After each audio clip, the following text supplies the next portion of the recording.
రాష్ట్రంలో ప్రతి కుటుంబానికి అందించే ఫ్యామిలీ డిజిటల్ కార్డ్ రూపకల్పన కసరత్తు తుది దశకు చేరుకుంది.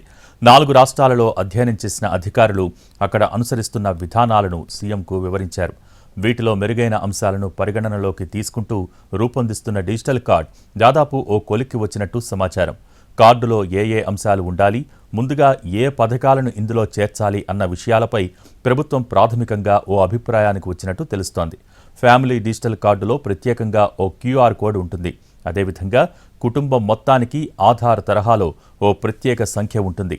ఆ కుటుంబంలోని సభ్యులకు ఒక్కొక్కరికి విడివిడిగా ప్రత్యేక సంఖ్య ఇస్తారు. కార్డుపై కుటుంబ యజమాని ఫోటో కూడా ఉంటుంది. కుటుంబ యజమానిగా మహిళనే గుర్తించాలని ప్రభుత్వం నిర్ణయించడంతో కార్డుపై వారి ఫోటోనే ఉండనున్నట్టు తెలుస్తోంది. ప్రస్తుతం రాష్ట్రంలో రేషన్కు ఒకటి, ఆరోగ్యానికి మరోటి, ఇతర పథకాలకు ఇంకోటి, ఇలా వేర్వేరుగా కార్డులున్నాయి. ఇక నుంచి ఒకే కార్డులో లబ్ధిదారులు అర్హత కలిగిన అన్ని సంక్షేమ పథకాల వివరాలు ఉండేలా రాష్ట్ర ప్రభుత్వం ఫ్యామిలీ డిజిటల్ కార్డును తీసుకొస్తోంది. ఈ ఫ్యామిలీ డిజిటల్ కార్డులో తొలుత రేషన్, మహాలక్ష్మి పథకాల లబ్ధిదారులను అనుసంధానం చేయనున్నట్టు తెలిసింది. రాష్ట్రంలో ఇప్పటికే 89 లక్షలకు పైగా రేషన్ కార్డులున్నాయి. తొలుత ఈ కార్డులు అందులో లబ్ధిదారుల్ని డిజిటల్ కార్డులో చేరుస్తారు.